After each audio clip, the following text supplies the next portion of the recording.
Hey, and welcome to this week's Just the Tip. My name is Corey with Meat and Potatoes Organizing in the Twin Cities of Minnesota.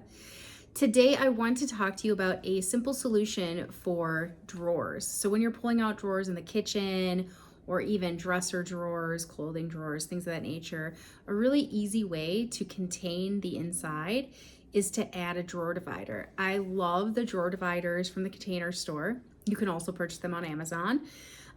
But they have deep drawer dividers for things such as clothing.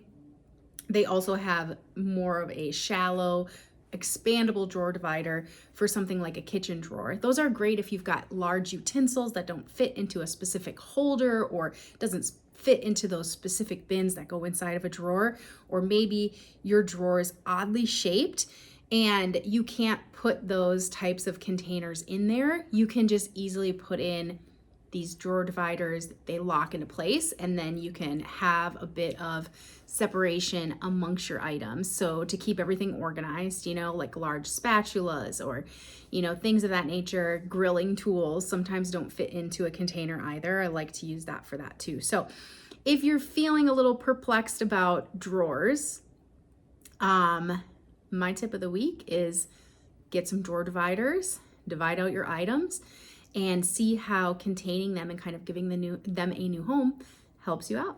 All right, I'll see you next week for another Just the Tip.